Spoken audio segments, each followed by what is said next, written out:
Hello students, welcome back to our science series for class 8.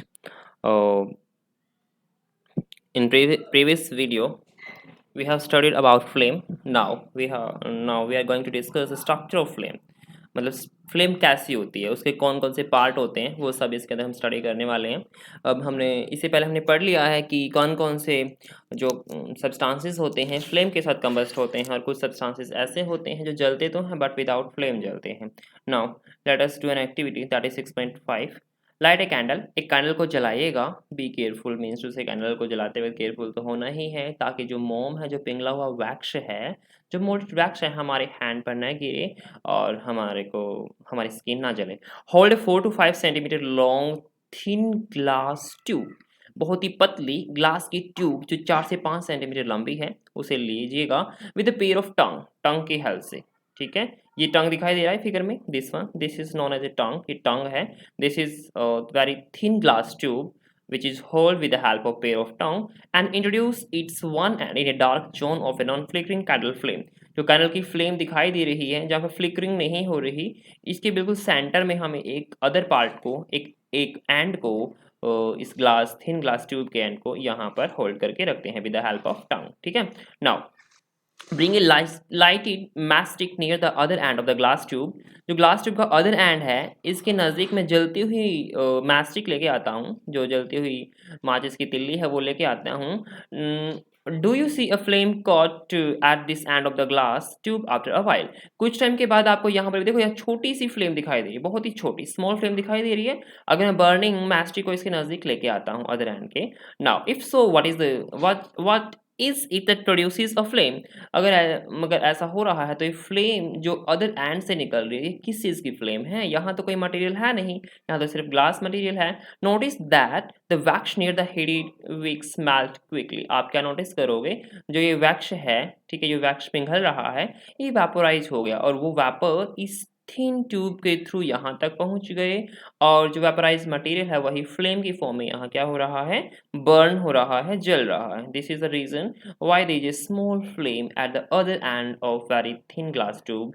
यही reason है, जो thin glass tube है उसके अदर एंड पर बहुत ही छोटी फ्लेम, अगर मैं मैस्टिक मानी बर्निंग मैस्टिक को इसके अदर एंड के नज़दीक लेके जाता हूँ तो। Now the substances which vaporise during burning, जो सब्सटेंसेस जो बर्निंग के दौरान यानी कि जब जलाते हैं उस टाइम वेपोराइज होते हैं, ठीक है, वो सब्सटेंसेस जो अगर हम उन्हें जलाते हैं उस टाइम वो वेपर स्टेट में आते हैं, कि उस फ्लेम वही क्या देते हैं, फ्लेम्स देते हैं। ठीक है, वही फ्लेम के साथ बर्न होते हैं, अदरवाइज फ्लेम के साथ बर्न नहीं करते वो सब्सटेंसेस। अगर वो वेपर स्टेट में नहीं जाएंगे, मीन्स टू से उस सॉलिड या लिक्विड स्टेट से गैसेस में नहीं जाएंगे, तो विदाउट फ्लेम जलेंगे वो। अगर वेपोराइज हो रहे हैं तभी वहाँ से फ्लेम निकलेगी, अदरवाइज वहाँ से कोई फ्लेम नहीं निकलेगी, वो सब्सटेंस विदाउट फ्लेम जलेगा।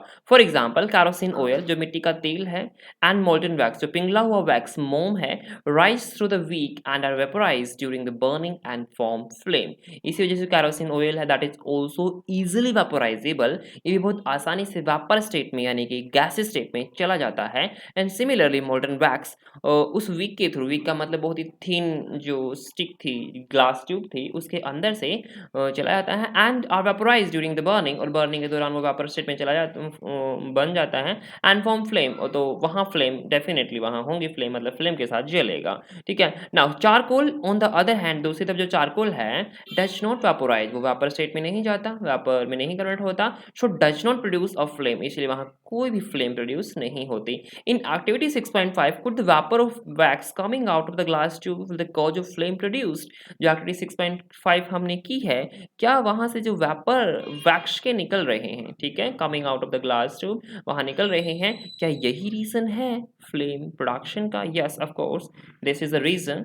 Now next, because we are going to discuss the part of flame. ठीक है, पार्ट स्ट्रक्चर ऑफ फ्लेम, तो हमें डिफरेंट जगह जगह पर फ्लेम के अंदर देखना पड़ेगा कि कहाँ कहाँ क्या कुछ प्रॉपर्टीज फिजिकल चेंजेस हो या फिर केमिकल चेंजेस हो रहे हैं। Now take a glass slide, हमने ग्लास स्लाइड ले ली, ठीक है, हमने क्या ले ली, glass slide, and hold it with the help of tong, ये टंग है, ठीक है, हमने टंग के हेल्प से इसे होल्ड किया, पकड़ रखा है, and bring that glass slide on the candle flame, और कैंडल की फ्लेम के ऊपर हम लेके जाते हैं। ठीक है, now when the candle flame is study, जब स्टडी लगातार जल रही है, मतलब उसके आसपास कोई हवा नहीं है, फ्लिकरिंग नहीं हो रही, इधर उधर नहीं फैल रही, फ्लेम बिल्कुल स्ट्रेट लाइन, बिल्कुल सीधी जल रही है, introduce a clean glass plate, बिल्कुल साफ सुथरी glass plate, if A glass slide, किसके पास, जो ल्यूमिनस जोन है हमारा फ्लेम का, उसमें लेके जानी है। ठीक है, hold it there a pair of tong for about 10 second, तो हम वहां पर पेयर ऑफ टंग की हेल्प से 10 सेकंड के लिए उसे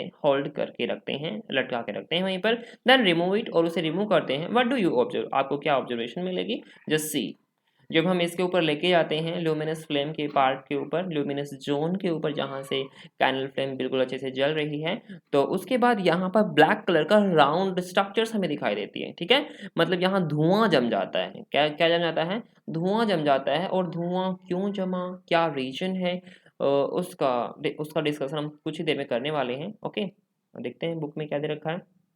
Now, a circular blackish ring is formed on the glass plate or a slide. ठीक है, डेफिनेटली बिल्कुल गोल सर्कुलर एक काले रंग की रिंग बिल्कुल हमें दिखाई देती है, जो कि ग्लास प्लेट के ऊपर या फिर स्लाइड के ऊपर बन गई है।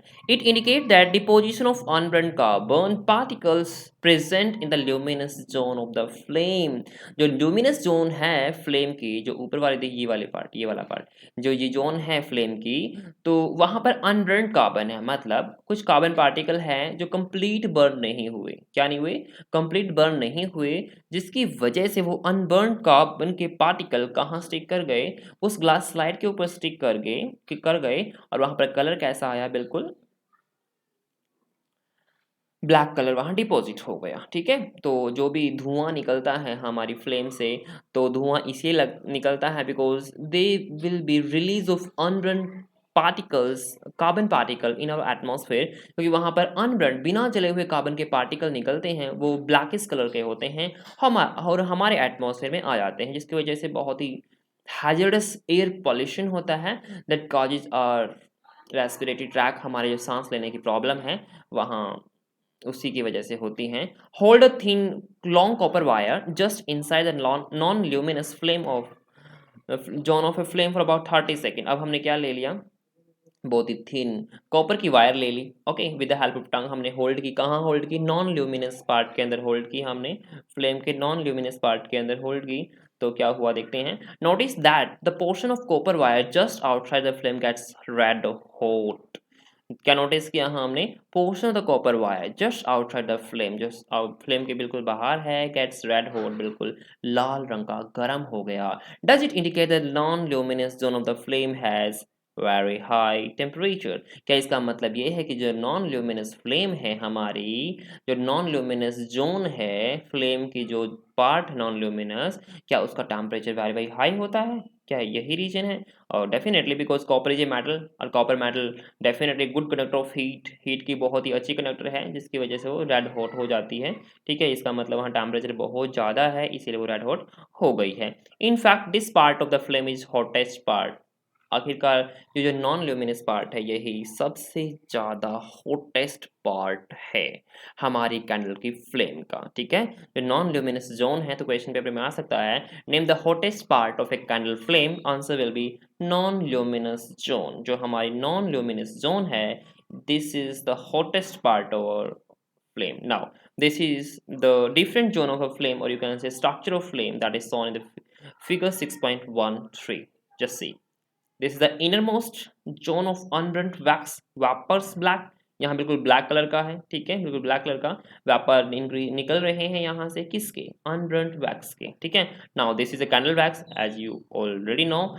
Now this is the middle zone of the partial combustion. Middle zone के अंदर पार्शियल कंबशन होता है, और जब पार्शियल कंबशन होता है, वहाँ का कलर कैसा होगा, येलो होगा। Keep in mind, middle zone जो कैंडल की जो पार्ट है, उसके अंदर बिल्कुल सेंटर वाला पार्ट, मिडल जोन जो है, वहाँ पर पार्शियल कंबशन होता है, मीन्स टू से जो मेरा वैक्स है कंप्लीटली कंबस्ट नहीं होता, पूरी तरीके से नहीं चलता, जिसकी वजह से उसका कलर येलो होता है। Now this is the least hot part, बहुत ज़्यादा हॉट नहीं होता। Now this is moderately hot, ऊपर जाएंगे तो मॉडरेटली हॉट है। Now outer zone of the complete combustion, बिल्कुल ब्लू मिलेगी आउटर जोन, क्या मिलेगी?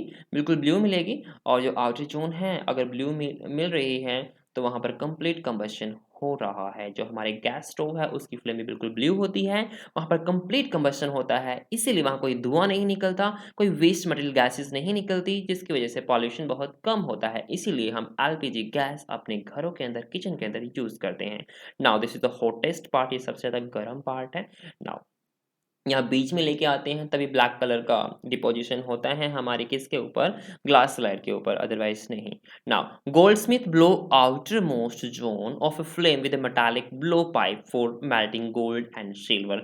जो गोल्डस्मिथ है, जो सुनार है, ब्लो का मतलब अपने मुख से हवा निकालते हैं, ठीक है, उस ये पाइप के थ्रू, ठीक है, और ये फ्लेम निकल रही थी यहाँ से। इस फ्लेम का जो हॉटेस्ट पार्ट है, हॉटेस्ट पार्ट मतलब आउटर मोस्ट पार्ट है जो ब्लू कलर का है, ठीक है, आउटर मोस्ट जोन है कैंडल की, तो वो जोन गोल्ड और सिल्वर की मेटल के ऊपर स्ट्राइक करती हैं, जिसकी वजह से गोल्ड और सिल्वर गर्म हो जाएंगे, तो डेफिनेटली फिर क्या हो जाएंगी, मेल्ट हो जाएंगी। Why do these use the outer most zone of the flame?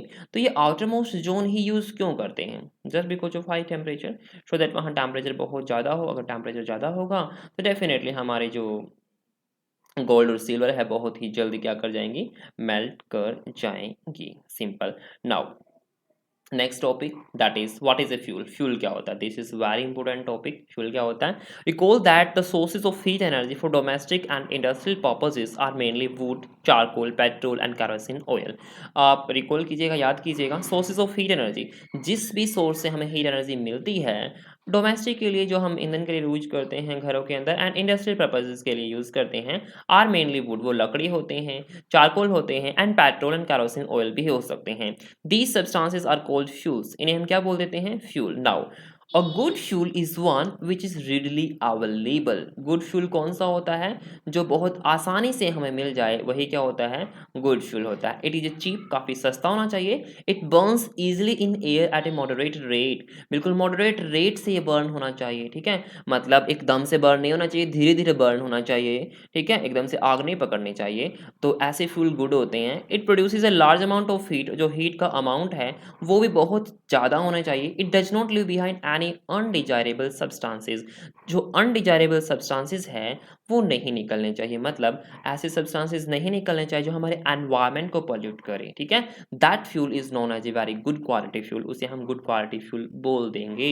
There is probably no fuel, ऐसा कोई फ्यूल एग्जिस्ट करता नहीं, that could be considered as an ideal fuel, जिसे हम आइडियल फ्यूल मान ले, क्योंकि आइडियल फ्यूल नहीं मान सकते, क्योंकि ऐसा कोई भी फ्यूल नहीं है जहां पर पोल्यूशन ना होता हो। हर फ्यूल, किसी फ्यूल को आप जब बर्न करते हो तो वहां definitely there will be pollution, किसी भी टाइप का पॉल्यूशन हो, डेफिनेटली वहां पॉल्यूशन होगा ही होगा। We should look for a fuel which fulfil most of the requirement for particular use. किसी पार्टिकुलर यूज के लिए जितनी भी रिक्वायरमेंट हो कंप्लीटली फुलफिल कर ले, हम ऐसा फ्यूल ढूंढ रहे हैं। Fuel डिफो in their cost, definitely उनकी कॉस्ट डिफरेंट होती है, ठीक है, कोई महंगा होता है, कोई सस्ता होता है। Some fuels are cheaper than other, कुछ बहुत ही सस्ते होते हैं अदर फ्यूल्स की कंपैरिजन में। Make a list of a fuels familiar to you, जो आपको पता है कि कौन कौन से फ्यूल आप डेली लाइफ में यूज करते हो, कहाँ कहाँ यूज करते हो, उसकी टेबल बनाइएगा। Group them as a solid, उन्हें सॉलिड की फॉर्म में कैटेगराइज कीजिएगा। उसके बाद लिक्विड फ्यूल कौन कौन से हैं, गैस की स्टेट में कौन कौन से फ्यूल हैं, उन्हें टेबल 6.3 में लिखिएगा। Now solid fuel, for example coal, coal is a solid fuel, ठीक है, बिल्कुल कठोर सॉलिड यानी कि ठोस अवस्था में मिलने वाला ईंधन है। Liquid fuel that is kerosene oil, kerosene oil is a liquid fuel, and gases fuel that is a natural gas. इस तरीके से आप बहुत सारे फ्यूल्स यहाँ लिख सकते हो। नेक्स्ट फ्यूल क्या हो सकता है जो सॉलिड स्टेट में एग्जिस्ट करता है? कोल तो हो गया, चारकोल हो सकता है, डेफिनेटली चारकोल हो सकता है। नेक्स्ट कोई और, वुड हो सकती है। नाउ लिक्विड स्टेट में कौन सा फ्यूल एग्जिस्ट करता है? सोचो लिक्विड स्टेट में कौन सा फ्यूल एग्जिस्ट करता है? Paraffin wax is also fuel. Paraffin wax आप हायर क्लासेस में पढ़ोगे, ठीक है। नाउ कोई भी ऑर्गेनिक मैटर हो सकता है, जैसे अल्कोहल हो गया, वो भी एज ए फ्यूल यूज कर सकते हो आप। इथेनॉल, ठीक है, इथेनॉल की फॉर्म में। नाउ गैसेस फॉर्म में नेचुरल गैस हो गई, एलपीजी हो गई, ठीक है, एलपीजी की फॉर्म में लिख सकते हो। और hydrogen is also act as a fuel, hydrogen भी फ्यूल की तरह एक्ट करता है और कंप्लीट कंबशन होता है, ह्यूज अमाउंट ऑफ एनर्जी वहां से निकलती है, तो हाइड्रोजन लिख सकते हो आप यहाँ। नेक्स्ट फ्यूल एफिशिएंसी, मतलब एफिशिएंसी का मतलब ये है जितना हमने फ्यूल दिया है क्या जितनी हमें रिक्वायरमेंट है फ्यूल से कि इतनी एनर्जी मिल जानी चाहिए, क्या सच में वो फ्यूल उतनी एनर्जी हमें दे पाता है?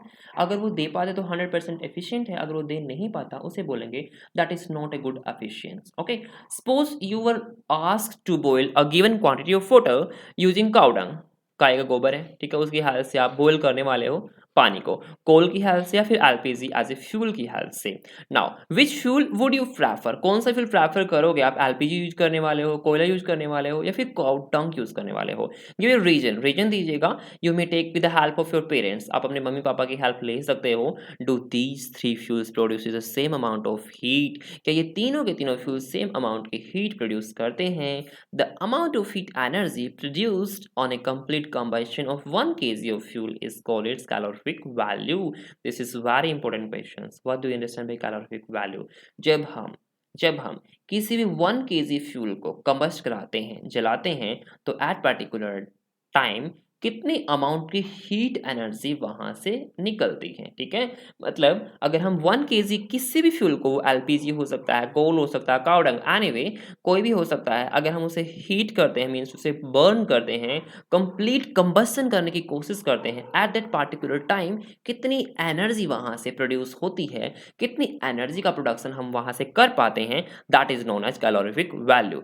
The calorific value of a fuel is expressed in a unit called kilojoule per kg, kilojoule per KG में हम इसे मेजर करते हैं। तो कुछ डेफिनेशन ही ये बोल रही है 1 kg फ्यूल को जब बर्न करोगे, 1 kg 1 किलोग्राम फ्यूल को जब बर्न करोगे तो कितनी अमाउंट की एनर्जी वहां से निकलेगी। अगर एनर्जी निकलेगी तो डेफिनेटली एनर्जी को तो हम किलोजूल में ही मेजर करते हैं, या तो जूल में या फिर किलोजूल में। That's why the unit of calorific value will be joule, kilojoule per kg. This is very very important, the unit of calorific value की यूनिट क्या होती है। Okay, now calorific value of different fuel, अलग अलग fuel की calorific value दे रखी है। Cow dung की 6000 से 8000 होती है, लकड़ी के लिए 17000 से 22000 होती है, कोयले के लिए 25000 टू 33000 होती है, पेट्रोल के लिए 45000, कैरोसिनॉल के लिए 45, डीजल के लिए 45, मीथेन के लिए 50000, कीप इन माइंड मीथेन के लिए 50000, सीएनजी के लिए 50,000 एंड एलपीजी के लिए 55,000। Just see here, LPG calorific value सबसे ज़्यादा होती है। अंडरस्टैंड, एलपीजी की कैलोरीफिक वैल्यू सबसे ज़्यादा होती है। Keep in mind that's why we use this LPG as a fuel in our kitchen, इसलिए हम किचन में इसका यूज़ करते हैं। बायोगैस की 35,000 टू 40,000 एंड हाइड्रोजन की 15,000 ही हो पाती है। Now burning of fuel leads to harmful product, definitely जब हम फ्यूल को बर्न करते हैं तो हार्मफुल प्रोडक्ट तो रिलीज होते ही हैं।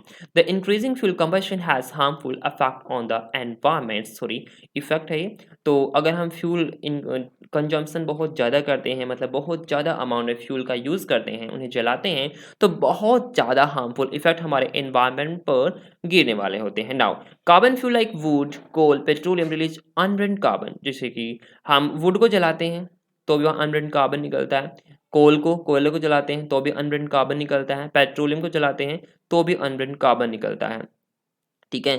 जो वहाँ से अनबर्न्ड कार्बन निकल रहा है तो डेफिनेटली वो कहाँ जाएगा? हमारे एटमॉस्फेयर में जाएगा। कहाँ जाएगा? हमारे एटमॉस्फेयर में जाएगा। अगर हमारे एटमॉस्फेयर जाएगा तो these fine particles are dangerous pollutant, बहुत ही डेंजरस खतरनाक पॉल्यूटेंट होते हैं, कॉजिंग रेस्पिरेटरी डिसीज, जो सांस से रिलेटेड प्रॉब्लम है, लाइक अस्थमा, जो दमे जैसी प्रॉब्लम है हमारी बॉडी के अंदर हो जाती हैं, ठीक है? ज़्यादातर जो विंटर सीजन आता है और उस टाइम घरों के अंदर चूल्हा जलाया जाता है, काऊ डंग यूज़ किया जाता है, वुड जलाई जाती है, तो वहाँ से ह्यूज अमाउंट में क्या निकलता है? धुआं निकलता है, विच इज़ अनबर्न्ड कार्बन, और जो अनबर्न्ड कार्बन निकल रहा है वो हमारे रेस्पिरेटरी ट्रैक्ट में जमा होता रहता है, जिसकी वजह से हमें एस्थमा हो जाता है। नाउ जब हम वुड को जलाते हैं तो भी धुआं निकलता है, मीन्स उससे अनबर्न्ड कार्बन निकल रहा है। कोयले को जलाते हैं इतना धुआं नहीं निकलता, कम निकलता है, मीन्स उससे कम अमाउंट में अनबर्न्ड बिना जला हुआ कार्बन निकलता है। पेट्रोलियम, भी पेट्रोल तो बिल्कुल सूटी फ्लेम के साथ जलता है, सूटी फ्लेम में उससे धुआं बहुत ज़्यादा, फ्लेम के ऊपर धुआं बहुत ज़्यादा देखने को मिलता है, that is known as sooty flame. और सूटी फ्लेम किसकी वजह से होती है? Just because of unburned carbon. Now second, incomplete combustion, definitely अगर इनकम्प्लीट कंबशन होगा तो डेफिनेटली वहां से अनबर्न्ड कार्बन ही निकलेगा। नाउ और क्या क्या निकल देख लेते हैं। Incomplete combustion of these fuels give carbon monoxide gas. अगर मैं इन फ्यूल्स का इनकम्प्लीट कंबशन कराता हूँ तो वहाँ से कार्बन मोनोऑक्साइड गैस निकलती है। और बेटा carbon monoxide very very dangerous gas होती है, which is a very very poisonous gas. It is a very poisonous gas, बहुत ही जहरीली गैस है। It is dangerous to burn coal in a close room. इसीलिए कभी भी जब भी आप देख लो कि कोयले को हम बंद कमरे में नहीं जलाते, कभी भी ओपन प्लेस में जलाते हैं, क्योंकि बंद कमरे में जलाएंगे तो वहाँ पर इनकम्प्लीट ऑक्सीडेशन होगा। मतलब क्या हुआ, इनकम्प्लीट कंबस्शन होगा। बिकॉज अगर मैं बंद कमरे में कोल को बर्न करना स्टार्ट कर देता हूँ, तो चारों तरफ से दरवाजे बंद है, खिड़कियाँ बंद हैं, वाल ही वाल है, चारों तरफ दीवारें ही हैं, तो वहाँ पर ऑक्सीजन जितनी होगी वो फ्यूल ले लेगा ऑक्सीजन। ठीक है, जब फ्यूल ऑक्सीजन के साथ रिएक्शन करेगा तो कंप्लीट कंबशन हो जाएगा।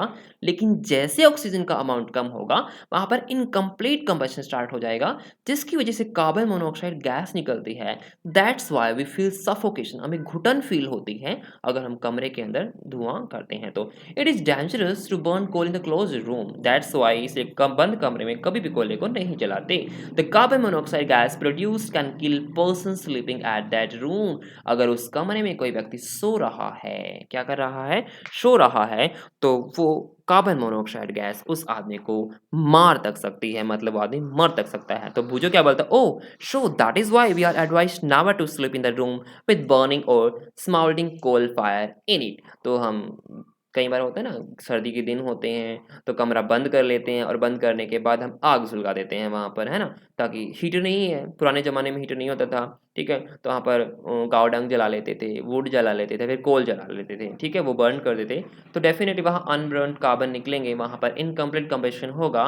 डेफिनेटली वहाँ से कार्बन मोनोऑक्साइड गैस निकलेगी and that is too hazardous for human beings, जो कि आदमी के लिए बहुत ही घातक सिद्ध हो सकती हैं। इसलिए हम कभी भी जब जहाँ बर्निंग हो रही है वहाँ नहीं सोना चाहिए हमें, और बंद कमरे में तो कभी भी कोई भी सब्सटेंस बर्न नहीं करना चाहिए। ओके नाउ, क्योंकि कोई भी सब्सटेंस बर्न करेंगे, क्योंकि बर्निंग करने के लिए, कंबशन के लिए हमें ऑक्सीजन चाहिए। अगर ऑक्सीजन कंप्लीट होगी, फुल अमाउंट में होती है ऑक्सीजन, मैक्सिमम अमाउंट में ऑक्सीजन होती है, तो डेफिनेटली वहाँ कंप्लीट कंबशन हो जाएगा।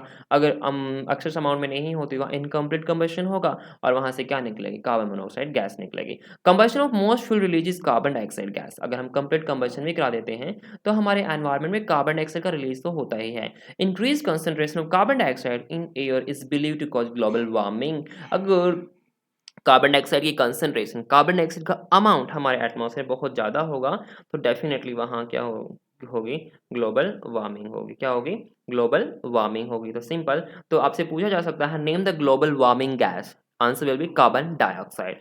Carbon dioxide global warming gas है। ठीक है, ग्रीन हाउस गैस भी है ग्लोबल वार्मिंग, सबसे ज़्यादा कार्बन डाइऑक्साइड की वजह से होती है।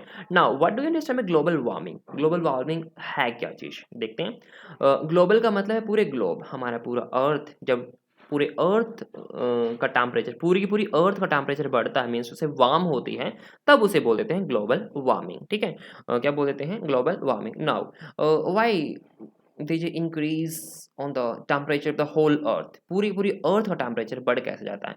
बेटा कार्बन डाइऑक्साइड गैस क्या करती है, एब्जॉर्ब कर लेती है हीट एनर्जी को। ठीक है, हीट एनर्जी को एब्जॉर्ब कर लेती है। अगर सनलाइट भी उसके ऊपर गिरती है तो सनलाइट से भी एनर्जी एब्जॉर्ब कर लेती है। गुड एब्जॉर्बर है हीट एनर्जी का कौन, कार्बन डाइऑक्साइड गैस। अगर गुड एब्जॉर्बर है और कार्बन डाइऑक्साइड का अमाउंट हमारी अर्थ पर ज़्यादा बढ़ रहा है just because of air pollution की वजह से, तो definitely carbon dioxide absorb all the heat but cannot emit, लेकिन बाहर नहीं जाने देगी, अपने अंदर एब्जॉर्ब करती रहेगी, due to which the temperature of the whole globe, or we can say earth, is increased, due to which there is a global warming, इसलिए वहाँ global warming हो जाती है। now global warming is a rise in temperature of atmosphere of the earth के वातावरण का temperature बढ़ जाना ही क्या है, ग्लोबल वार्मिंग है। This result among other things in the melting of polar glaciers. जो पोलर ग्लेशियर्स हैं, बर्फ के बने हुए हैं, तो डेफिनेट टेम्परेचर बढ़ेगा तो वो पिघलना स्टार्ट कर देंगे, which leads to the rise in the sea level, जिसकी वजह से जो सी का लेवल है वो ऊंचा हो जाएगा, मतलब पानी ज़्यादा आएगा तो सी का लेवल बढ़ जाएगा, causing flood in the coastal area, जो भी समुद्री इलाके हैं वहाँ पर फ्लड्स आ जाएगा, बाढ़ आ जाएगी वहाँ पर। ठीक है, लो लाइंग कोस्टल एरियाज में इवन भी permanently submarine into under water. जो लो लाइंग कोस्टल एरियाज हैं जहाँ पर मतलब उनकी ऊंचाई कम है और लेकिन समुद्र के आसपास हैं, तो वो तो सबमर्ज का मतलब डूब जाएंगे पानी के अंदर। Okay, just because of global warming, इसीलिए हमें जो यूज़ कौन सा फ्यूल यूज करना चाहिए जहाँ से कार्बन डाइऑक्साइड ना निकले, means to say incomplete combustion of carbon monoxide ना निकले। ओके, एलपीजी बेस्ट है, CNG is also a best because cleanest fuel है CNG and you can use hydrogen also, but LPG use इसलिए करते हैं क्योंकि इसकी कैलोरीफिक वैल्यू सबसे ज़्यादा होती है, क्योंकि हमें मैक्सिमम अमाउंट की हीट चाहिए, ठीक है। और कैलोरीफिक वैल्यू बताती क्या है, 1 kg को मैं अगर मैं बर्न करता तो मैक्सिमम अमाउंट में हीट कितनी निकलती है, तो that is calorific value, means to say वो फ्यूल सबसे अच्छा होगा जिसकी कैलोरीफिक वैल्यू सबसे ज़्यादा होने वाली है। Okay, now point number 4, burning of coal and diesel releases sulphur dioxide. Simple, अगर मैं कोल और डीजल को बर्न करता हूँ तो उससे सल्फर डाइऑक्साइड निकलती है। It is an extremely suffocating and corrosive gas. Suffocating का मतलब दम घोटने वाली गैस होती है, कॉरोसिव का मतलब हमारे स्किन को, हमारे ऑर्गन्स को खराब करने वाली गैस होती है। Moreover petrol engine given of gases oxide of nitrogen, जो पेट्रोल इंजन है नाइट्रोजन के ऑक्साइड, क्या बोला मैंने, नाइट्रोजन के ऑक्साइड छोड़ते हैं। Oxide of sulphur that is sulphur dioxide and nitrogen that is nitrogen dioxide dissolve in rain water. तो रेन वाटर के साथ जब वो डिजोल्व होते हैं तो वहां से एसिड फॉर्मेशन होता है एंड फॉर्म एसिड, और वहां क्या बन जाते हैं, एसिड बन जाते हैं। लेकिन उन एसिड्स की पीएच बहुत ज़्यादा नहीं होती, ठीक है। लो पीएच के एसिड बनते हैं, क्या बनते हैं, लो पीएच के, बहुत ही कम पीएच के एसिड बनते हैं। मतलब वो एसिड बहुत ज़्यादा स्ट्रॉन्ग नहीं होते, बहुत ज़्यादा हार्म पहुंचाने वाले नहीं होते। And such rain is called acid rain, और एसिड रेन को क्या बोल देते हैं हम, एसिड रेन बोल देते हैं। नाउ नेम द एसिड जो कि एसिड रेन में बनते हैं। नाउ जब नाइट्रोजन डाइऑक्साइड, क्या बोला मैंने, नाइट्रोजन डाइऑक्साइड वाटर के साथ रिएक्शन करती है, जो कि एयर, जो रेन होती है उसके अंदर तो पानी ही होगा, पानी ऊपर से गिर रहा है, ऑक्साइड और सरफेस पर है ही, तो नाइट्रोजन ऑक्साइड कौन सा एसिड बनाएंगे, नाइट्रस एसिड बनाएंगे। कौन सा एसिड बनाएंगे, नाइट्रस एसिड बनाएंगे। और नाइट्रस एसिड का फॉर्मूला होता है HNO के बेस में 2 HNO2। ओके, और निट्रिक एसिड भी बन जाता है कई बार नाइट्रोजन ट्राइऑक्साइड अगर हो हमारे एटमॉस्फेयर में। और निट्रिक एसिड की कॉन्सेंट्रेशन मीन्स उससे पीएच बहुत ज़्यादा होती है, वो बहुत ज़्यादा हार्मफुल होता है। Now sulphur dioxide, sulphur dioxide water के साथ रिएक्शन करेगी तो सल्फ्यूरस एसिड बनता है। कौन सा एसिड बनता है, सल्फ्यूरस एसिड, जिसका फॉर्मूला है H2SO3। ओके, क्या फॉर्मूला है, H2SO3, क्या फॉर्मूला है, H2SO3, ठीक है। H के बेस में 2, कैपिटल S, O और इसके बेस में 3। This is known as sulphurous acid. ये किससे बनता है, सल्फर डाइऑक्साइड से। अगर मैं बात करता हूँ सल्फर ट्राइऑक्साइड अगर हमारे एटमॉस्फेयर में है और वो वाटर के साथ रिएक्शन करेगी तो एसिड कौन सा बनाएगी, H2SO4। क्या कौन सा बनाएगी, H2SO4।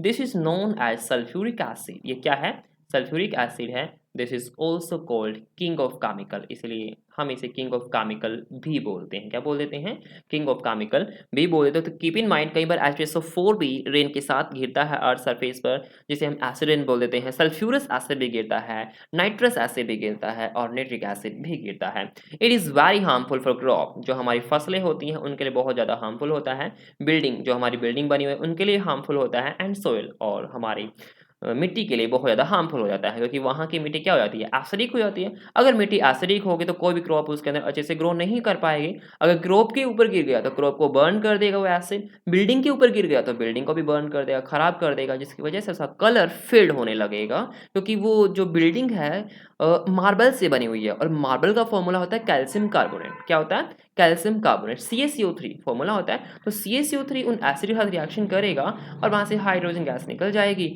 और सिंपल सी बात है, हाइड्रोजन गैस निकल गई तो ब्रेक हो गया, और ब्रेक होने के बाद हमारा मार्बल मीन्स उसे उसका कलर फेड हो गया।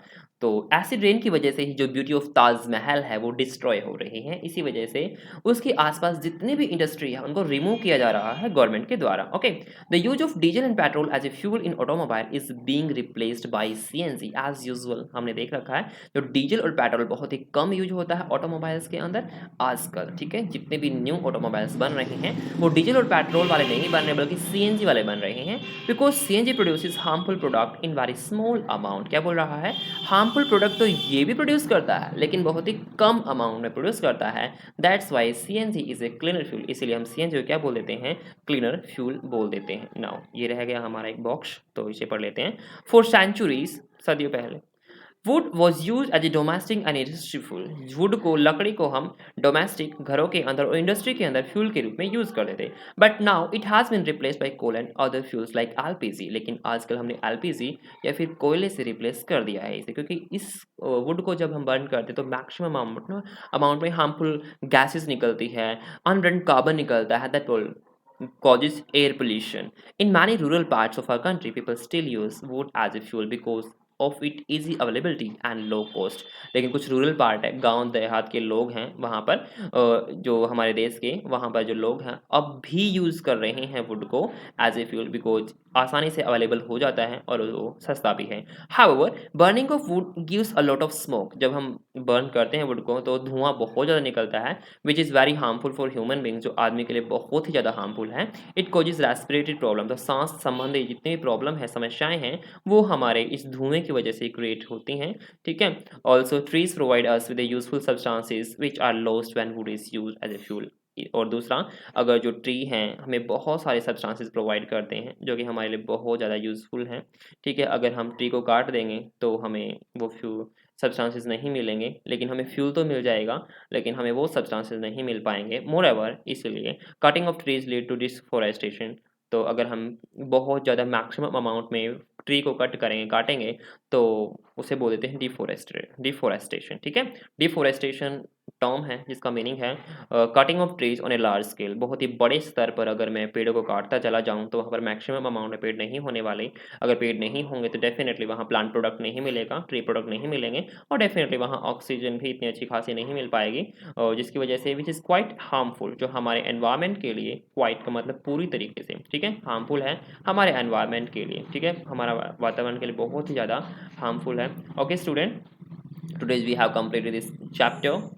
Okay, bye, take care.